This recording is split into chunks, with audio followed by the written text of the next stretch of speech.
Hey guys, so I was watching this movie yesterday called If I Stay, and it has this actress Chloe Grace.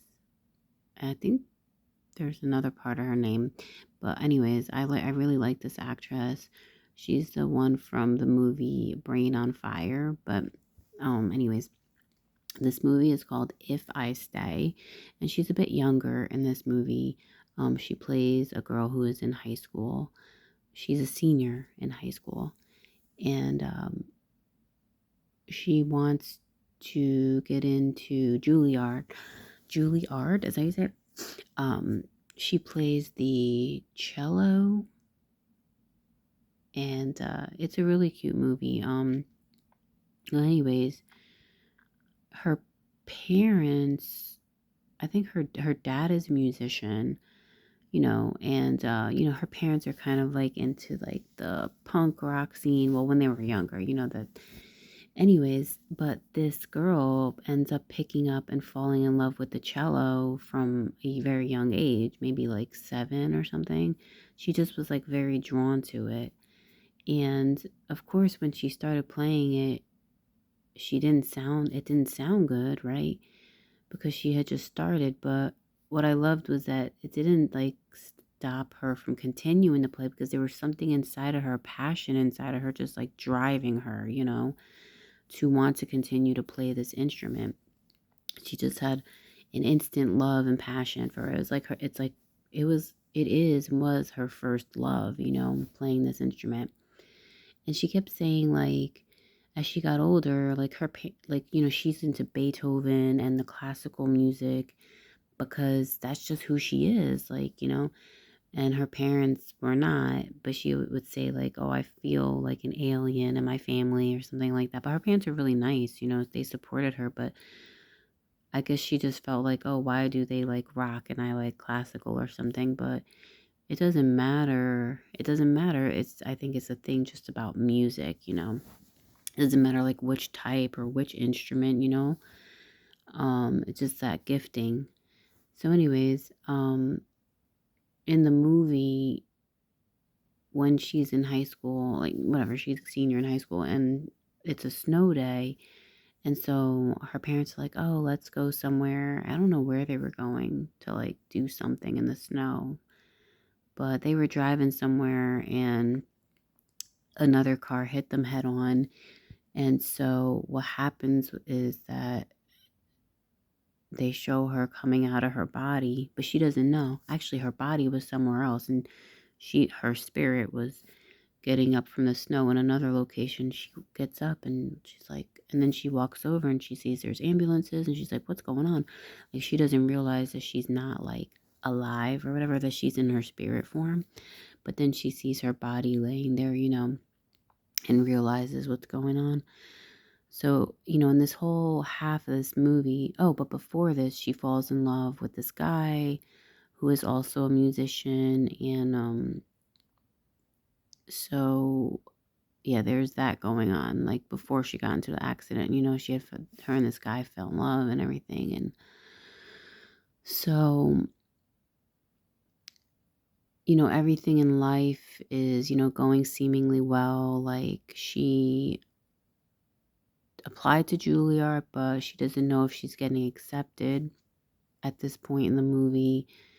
And then, so yeah, she's in this wreck, and her parents end up dying in the wreck. And her little brother is like, maybe he's like 10 or something, but he was alive when he was brought into the hospital, and they was thinking he was going to make it, but then he had some kind of brain hemorrhaging and they lost him. So basically everyone in her family died. But she had a lot of support though, because she had friendships and she had this guy, too. Um, but one thing I found interesting in the movie, and I kept saying the whole time she was in a coma, I'm like, yeah, because that's what happened. Like she didn't die. She didn't end up dying, obviously. She was in a coma, but the whole time she's in the hospital, but in her spirit form. And she's like, and the doctors are telling her, "Come on, it's up to you. You got to fight. You got to come back. And she's just like, "How am I supposed to come back?" Like she doesn't get it. And the whole time I'm like, why are they not playing classical music for her in her hospital room. Like, that's what she loves. That's her first love, is the music. And I kept saying that, like, damn, why aren't they playing Beethoven for her, right? So then the end of the movie comes, and you think, like, we don't know, like, if she's just gonna die, or if she's gonna come back, or if she's gonna wake from her coma. So she starts to think that she's just gonna go, like, she's gonna leave this realm. And so she starts walking towards the light.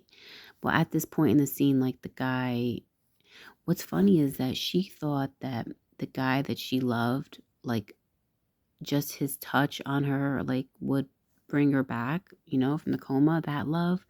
But it wasn't. What happened was, because he was sitting there with her and she wasn't coming back. So she started walking towards the light, getting ready to just go, because the light was so drawing, and all of a sudden, on this speakerphone in heaven or whatever, like, or when she starts walking towards the light, classical music, Beethoven starts playing. She goes, immediately drawn back. She walks, she's in her spirit form. She walks back to her hospital room, and her boyfriend is sitting there, and he's got headphones on her playing the Beethoven.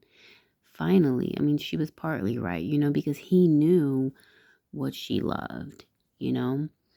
And so that brought her back, remembering her love for playing the cello, for that music. It brought her back to life. So, what else did I want to say? Oh, there's a scene in the movie where she's in spirit and she goes back to this really amazing time that she had with her boyfriend and her family, where, like, they're on, everybody's at this bonfire, and her boyfriend's like, let's play a song together, and he's playing the guitar and she's playing the cello, and it's really beautiful. It's a really beautiful scene, and her spirit self goes, wow, like, that was such a beautiful moment, like, I'll never get that again. And I thought to myself, like, no, that's not true. Like, sure, you may never get that moment again, like, with those characters there, like your mom and dad and, your brother, but you will get that moment again. Like, you will get it in a different context, because those feelings and that happiness dwells inside of you. Sure, you're not going to have it with the same people, but you will have it again in your life, You will. You surely will. So yeah, and then the movie ends by, of course, like I said, him putting the Beethoven in her ears, and her spirit comes back into her hospital room.